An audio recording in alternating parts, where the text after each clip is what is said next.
नमस्कार, स्वागत है आपका। आप देखने वाली खास पेशकश लीगल हेल्पलाइन और मैं हूं आपके साथ अनंत। इस देश का लोकतंत्र इस देश की खूबसूरती का एक अभिन्न अंग है, जहां जनता का जनता के लिए जनता द्वारा शासन के एक सूत्र पर चलते हुए हर एक नागरिक को समानता के साथ स्वेच्छा से जीने का अधिकार दिया जाता है। लोकतंत्र की आत्मा संविधान को कहा जाना गलत नहीं होगा और इसी संविधान का प्रियम्बल यानी संविधान की प्रस्तावना भी समाज के हर व्यक्ति के लिए समता और न्याय की बात करता है। कानून हर समस्या के सही प्रारूप में समाधान के लिए मौजूद है, लेकिन सही जानकारी ना होने या कानूनी पेचीदगियों के चलते समाज का एक बड़ा हिस्सा सही समय पर न्याय हासिल करने में असमर्थ महसूस करता है।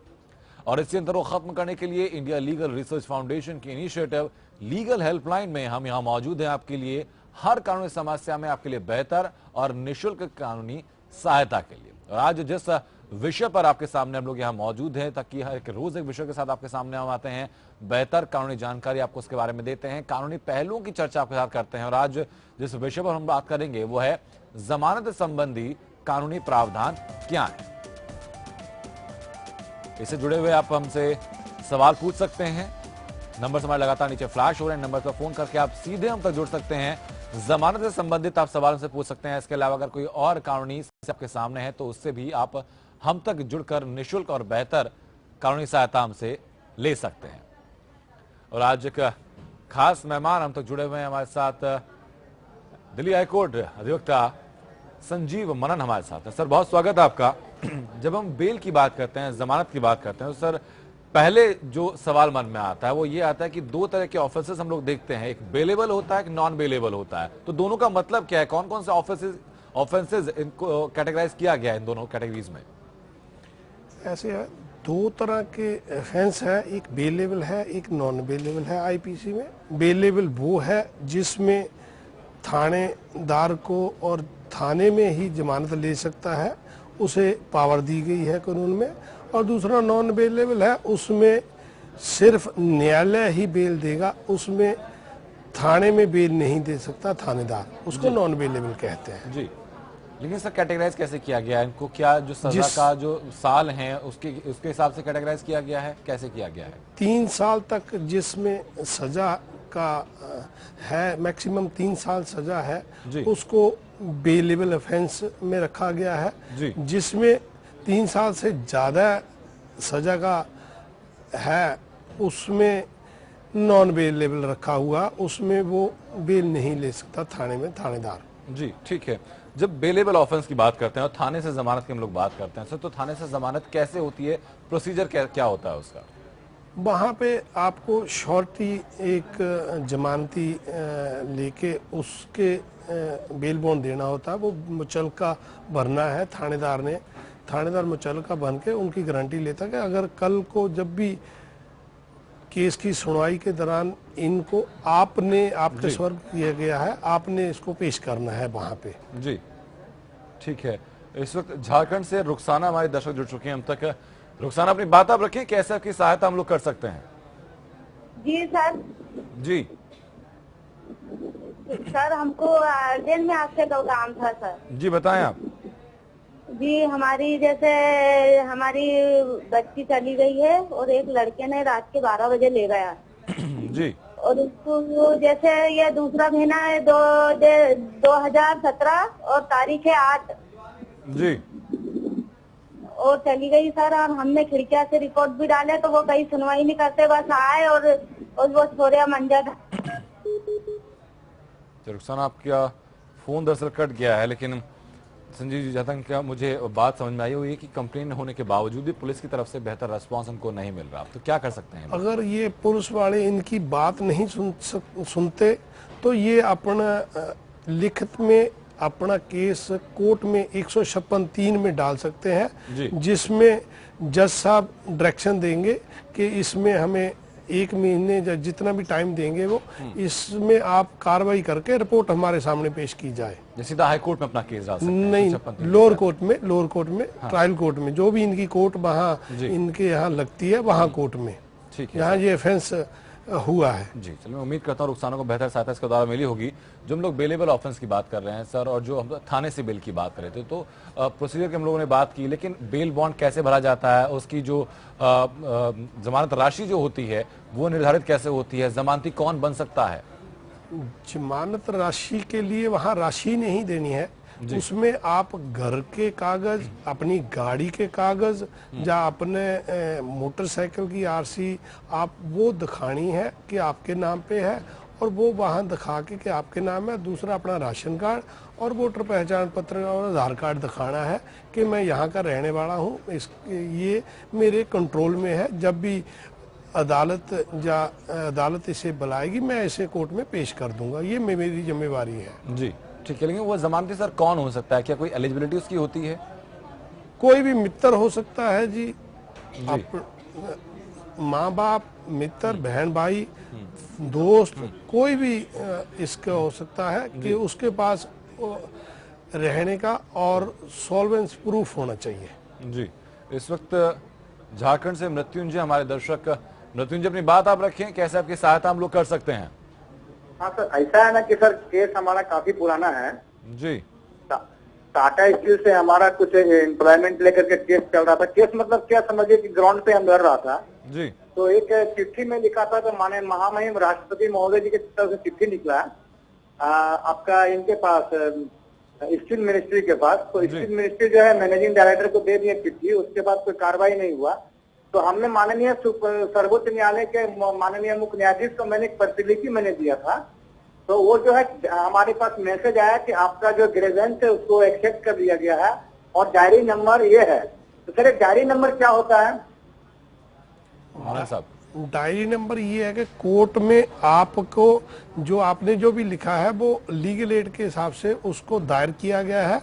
उसका उसमें आगे क्या कार्रवाई हो रही है उसमें नंबर दिया जाता है। जब भी आपने उसको सर्च करना है तो वो नंबर आपको क्लिक करना है, जो नंबर दिखाना है कि ये नंबर फाइलिंग है हमारी। यानी आसान शब्दों में अनुक्रमांक या रोल नंबर जिसको कहते हैं, इसी तरीके से केस का वो नंबर है, उस नंबर से लोग सर्च कर सकते हैं केस में डेवलपमेंट क्या है। जी ठीक है, उम्मीद करता हूँ मृत्युंजय सहायता आपको बेहतर मिली है यहाँ पर। और इस वक्त जम्मू से मुंशी हमारे दर्शक। मुंशी, अपनी बात आप रखें, कैसे आपकी सहायता हम लोग कर सकते हैं? जैन साहब जी नमस्कार। सर मेरी गुजारिश है कि मैं कहता हूँ, मेरी रिक्वेस्ट है जनाब कि कोर्ट के बगैर कोई मेरा मसला हल नहीं हो सकता जनाब। मेरा मकान जनाब बर्बाद कर दिया, कभी आपने सुना? जी सर, जहां तक मुझे याद आ रहा है आप पहले भी कॉल कर चुके हैं इस शो में और आपको एक डॉक्यूमेंट्स भेजने के लिए कहा गया था, आपके केस से संबंधित, अपनी शिकायत दर्ज कराई है अपनी अलग अलग जगहों पर और आपके मकान के कागजात। पहला वो सब तक भेज दीजिएगा, उसके बाद हम लोग बेहतर स्थिति में होंगे, आपको कोई भी कानूनी सहायता हम लोग दे पाए, कानूनी सलाह हम लोग दे पाए। बहुत बहुत शुक्रिया आपका हम लोग जुड़ने के लिए। साहब, अगर जो जमानती है जो कि थाने से जमानत करके किसी व्यक्ति की ले जाता है, किसी आरोपी की ले जाता है अपने साथ में, अगर जिस वक्त उस व्यक्ति को अदालत में पेश होना होगा वो व्यक्ति पेश नहीं होता, जमानती उसको पेश करवाने में असमर्थ रहता है, तो क्या जमानती के ऊपर भी कोई कार्रवाई होती है? जमानती पे कार्रवाई नहीं होती। उसने जितनी राशि की जमानत दी होती है उसको उतनी ज्यादा जमा करानी होती है। या उसकी चीज जो भी, अगर बाइक है, मोटरसाइकिल, वो गाड़ी है, स्कूटर है, नहीं तो वो उसको जब्त कर लिया जाता है।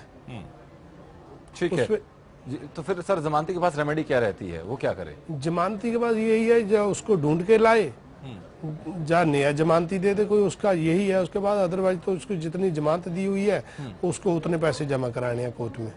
ठीक है सर। अच्छा, जो हम लोग बात करते हैं सर कि जो कोर्ट से जमानत होनी होती है, तो कोर्ट से जमानत का प्रावधान क्या रहता है, प्रोसीजर क्या रहता है?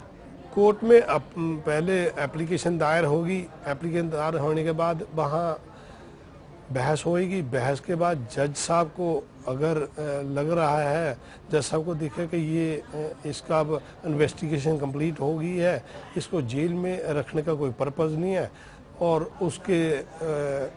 उसके बाद उसे बेल दी जाती है। जी ठीक है, इस वक्त फिरोजाबाद से शैलेंद्र हमारे दर्शक है। शैलेंद्र, अपनी बात आप रखें, कैसे आपकी सहायता हम लोग कर सकते हैं? जी, मैं 2014 में जो ना एक एफआईआर दर्ज कराई थी महिला थाने में, तो अपने जीजा जी के खिलाफ। तो उन्होंने मुकदमा लिख दिया था कुछ दिनों बाद, 6 महीने बाद। और मुकदमा लिखने के बाद उन्होंने कहा था कि वो जमानत किया चार्जशीट, तो उसमें मुकदमा लिखने के बाद ना तो वो तारीख पे है और ना ही कुछ पता नहीं चल पाया कि वो मतलब हमारा एक 125 का भी है, खर्चे का जो होता है वो भी चल रहा है। लेकिन कुछ अभी पता नहीं है कि उस वाले में जो है क्या हुआ है क्या नहीं। 354 लगी थी उसमें 498, तो उसमें वो बोल रहे थे कि इसमें हम इन्हें जमानत कराएंगे, मगर अभी कुछ पता नहीं चला। जी संजीव जी, सर क्या कर सकते हैं? आपने जाके अपने केस को परस्यू नहीं किया है, आप जाके उसकी कार्रवाई चल रही है, आप उसको देखो जाके कोर्ट में। आपकी तरफ से सरकारी वकील बहस करेगा, सरकारी वकील लड़ेगा, केस आपका करेगा, और दूसरी तरफ से वकील वो अपना करेंगे। आपको जिस टाइम गवाही होगी आपको सम्मन आ जाएगा। उम्मीद करता हूं सर बेहतर सहायता आपको मिली है। जो कोर्ट से जमानत की बात करते हैं सर हम लोग, तो क्या कोर्ट में भी जो केस की ग्रेविटी को देखकर निर्धारित किया जाता है कि किस आरोपी को जमानत देनी है, किसको जमानत नहीं देनी है, या फिर कुछ अलग ग्राउंड्स भी होते हैं जिसके द्वारा जमानत के लिए अर्जी दी जा सकती है? बिल्कुल, इसमें ग्रेविटी देखी जाती है। जैसे किसी केस में पब्लिक विटनेस है, कोई इंडिपेंडेंट विटनेस है, इंडिपेंडेंट विटनेस में अगर जमानत पहले दी जाए तो वो इंडिपेंडेंट विटनेस को धमका सकता है गवाही के लिए। तो ये न्यायालय देखती है कि इस इंडिपेंडेंट विटनेस को पहले कोर्ट में एग्जामिन हो जाए, उसके बाद इसे जमानत दी जाए। यही 2-4 बातें वहाँ देखते हैं, और इसमें ग्रेविटी देखते हैं कि क्या इसका रोल है और प्रीवियस क्या इसका कंडक्ट क्या है जी प्रीवियस। इस वक्त सर मेरठ से इमरान हमारे दर्शक जुड़ चुके हैं। इमरान, अपनी बात आप रखें। हेलो जी इमरान। नमस्ते सर। जी नमस्कार। सर मैं शिवेंद्र यादव डिस्ट्रिक्ट फैजाबाद से बोल रहा हूँ। जी जी, अपनी बात आप रखें। हेलो हेलो सर आपकी आवाज मुझे पहुंच रही है, अपनी बात आप रखिए। हाँ जी, तो मैंने सन 2014 में FIR दर्ज कराई थी अपने जीजा जी के नाम पर। जी जी, तो सर आपकी कनेक्टिविटी में कुछ दिक्कत आ रही है, लेकिन आपका नंबर हम तक जरूर पहुंच गया है। इंडिया लीगल रिसर्च फाउंडेशन की तरफ से आपको जल्द कॉल जाएगा और बेहतर सहायता आपकी इस बारे में जरूर की जाएगी। बहुत बहुत शुक्रिया आपका हम लोग जुड़ने के लिए। सर मेडिकल ग्राउंड्स में मरान साहब जो बेल ली जाती है तो वो कैसे ली जाती है? क्या जो जेल का जो प्रशासन होता है, जो अस्पताल होता है, जो डॉक्टर्स होते हैं, क्या पहले वो मेडिकल जांच करते हैं या फिर कहीं और से मेडिकल जांच कराई जाती है, और किस कंडीशन में आने के बाद जमानत मिल सकती है मेडिकल ग्राउंड पर? मेडिकल कंडीशन में उसका सारा मेडिकल के उसके पेपर देखे जाते हैं, जहाँ उसकी जेल से रिपोर्ट मंगाई जाती है, उसके हॉस्पिटल के कागज देखे जाते हैं। तो उसके अगर उसका इलाज अंदर हो सकता है जेल में, जेल के हॉस्पिटल या गवर्नमेंट में सही चल रहा है, तो उसको बेल के लिए मना करते हैं। जैसे अगर ऐसी क्रिटिकल स्टेज है, कैंसर है, ब्रेस्ट कैंसर है, या कोई और है जो ला इलाज है, जिसका वो खुद अपने आप बाहर जाके इलाज करा सकता, तो उस शर्त पे उसे 2 या 4 महीने की मेडिकल ग्राउंड पे जमानत होती है। जी ठीक है सर। कई दफ़ा ये भी हम लोग देखते हैं कि अगर कोई न्यूली मैरिड कपल है और जिसका जो मेल काउंटर पार्ट जो है वो जेल में है, लेकिन जो फीमेल है उसका फंडामेंटल राइट है कंसीव करने का, तो अगर वो जेल में है तो क्या ऑटोमेटिकली जो फीमेल जो वहां पर है उसका फंडामेंटल राइट का हनन नहीं हो रहा? तो उसके पास क्या रेमेडी बचती है? फंडामेंटल राइट तो उसके पास बिल्कुल है, पर इस बारे में न्यायालय विचार बहुत कम करता है जी। तो इस ग्राउंड पे 1 या 2% बेल कभी कभार हुई होगी, इस ग्राउंड पे बेल बहुत कम होती है। जी, लेकिन सर क्या एक मतलब रिफॉर्म की जरूरत है महसूस होती है यहाँ पर, क्योंकि किसी एक व्यक्ति को आरोपी अगर है तो उसके आरोपी होने की वजह से किसी और का फंडामेंटल राइट का यहाँ पर उसका हनन हो रहा है, उसका संवैधानिक अधिकार का हनन हो रहा है। अब ये तो न्यायालय देखता है जी, इसमें मैं तो कोई टिप्पणी नहीं कर सकता। जी ठीक है सर। इस वक्त दिनेश हमारे दर्शक जुड़ चुके हैं मध्य प्रदेश से। दिनेश, अपनी बात आप रखें, कैसे आपकी सहायता हम लोग कर सकते हैं? तो दिनेश का फोन हम तक नहीं पहुंच पाया। सर दिनेश, आपका नंबर हम तक आ गया है, बेहतर सहायता आपकी जरूर की जाएगी इंडिया लीगल रिसर्च फाउंडेशन तरफ से। और इस वक्त दिल्ली से प्रियंका हमारी दर्शक। प्रियंका, अपनी बात आप रखें। हेलो सर, ऐसा है कि कोई केस चल रहा है इलाहाबाद कोर्ट में, तो सर उसमें अगर हमारी पेंडिंग में फाइल आ जाती है तो सर उसको निकलवाने का कोई तरीका? अपनी बात आप दोहराएं प्रियंका एक बार। हमारा सर इलाहाबाद में केस चल रहा है मेरे फादर का, तो सर अगर हमारी फाइल इसमें लिस्ट में आ जाती है, तो सर उसको निकलवाने का कोई तरीका है? फाइल लिस्ट में आ जाती है, किस लिस्ट में आ जाती है? सर ये पेंडिंग में पेंडिंग लिस्ट में आ जाती है। यस ठीक सर। है मनन साहब, क्या इनके पास रेमेडी रहती है अगर फाइल पेंडिंग लिस्ट में आ जाती उसमें है? फाइल आपकी ऑब्जेक्शन में होगी तो ऑब्जेक्शन वो आपके वकील साहब क्लियर करके वो सुनवाई पे आ जाएगा। यही है कि आपने अपने वकील साहब को कह के उसके ऑब्जेक्शन को क्लियर करा लो और वो फिर क्लियर होके वो सुनवाई के लिए बेंच में आ जाएगी। ठीक है सर, जो हम लोग देखते हैं कई दफ़ा जो फ्रेवलेस केस जो होते हैं, जो झूठे केस जो होते हैं, इनमें किसी आरोपी को अगर फंसा दिया जाता है तो उसके पास रेमेडी क्या रहती है? वो बेल के लिए अप्लाई कैसे कर सकता है? उसके पास रेमेडी ये है कि वो अपनी जमानत को 438 में एंटीसिपेटरी बेल लगा सकता है, जिसको अग्रिम जमानत बोलते हैं यूपी में। उसको एंटीसिपेटरी बेल वो लगा सकता है और अपने सारे तथ्य न्यायालय के सामने पेश करके वो अपनी बेगुनाही पेश करके वो न्यायालय से अग्रिम जमानत ले सकता है। ठीक है, लेकिन क्या अग्रिम जमानत का प्रावधान सर हर जगह होता है और इसके लिए कैसे अप्लाई हम लोग कर सकते हैं? मेरे ख्याल से पूरी भारतवर्ष में अग्रिम जमानत का प्रोविजन है। जी ठीक है। और सर जो एक इंटरिम बेल के बारे में हम लोग सुनते हैं, तो इंटरिम बेल क्या होती है? इंटरिम बेल वो होती है कि जब बंदा जो भी अक्यूज है वो कस्टडी में है, उसको महीने 2 महीने के लिए उसको बाहर आना है, उसके घर में कोई प्रॉब्लम होगी, उसकी मदर की डेथ होगी, फादर की डेथ होगी, घर में कोई हादसा हो गया या कोई लाइलाज बीमारी है वाइफ की, जब किस घर में कोई और मेंबर है नहीं देखने के लिए, तो वो कुछ पीरियड के लिए जमानत मांगता है न्यायालय से कि मुझे महीने की 2 महीने की इंटरिम बेल दी जाए, ताकि मैं ये करके मैं वो उतने टाइम करने के बाद मैं दोबारा फिर अपने आप सरेंडर कर दूंगा। उसको इंटरिम बेल बोलते हैं। ठीक है सर। इस वक्त जोधपुर से गौरव हमारे दर्शक। गौरव, अपनी बात आप रखें, कैसे आपकी सहायता हम लोग कर सकते हैं? हाँ जी सर, मैं मंगीलाल नाम का राजस्थान बोलते हैं, जोधपुर जिले के लवार थाना का एक बाल विवाह का मुकदमा है सर जी। एक बाल विवाह का मुकदमा 25 तारीख को मुकदमा करवाया था, लवार थाना है सर। गौरव, आपकी आवाज दरअसल हम तक साफ पहुंच नहीं पा रही है। आपका लवार- नंबर हम तक लवार थाना है। नंबर गौरव आपका हम तक जरूर पहुंच चुका है। इंडिया लीगल रिसर्च फाउंडेशन की तरफ से कॉल किया जाएगा और आपकी समस्या सुनकर बेहतर सहायता आपकी जरूर की जाएगी। मनन साहब, जो अगर किसी व्यक्ति को बेल मिल जाती है तो क्या ये भी संभावना रहती है कि उसकी बेल का जो पीरियड है उसके बीच में उसकी बेल कैंसिल करके वापस से उसको कस्टडी में रखा जा सके? अगर कोर्ट को लगे कि इसको जमानत दिया, जमानत देने के बाद ये एविडेंस को टेम्परिंग कर रहा है, एविडेंस को छेड़छाड़ कर रहा है, गवाहों को सबूतों को नष्ट करने की कोशिश कर रहा है या किसी को धमका रहा है, तो उसकी जमानत को कैंसिल भी किया जा सकता है। लेकिन सर ये चीज फिर मॉनिटर कैसे की जाती है कि भाई टेम्परिंग हो रही है कि नहीं हो रही है?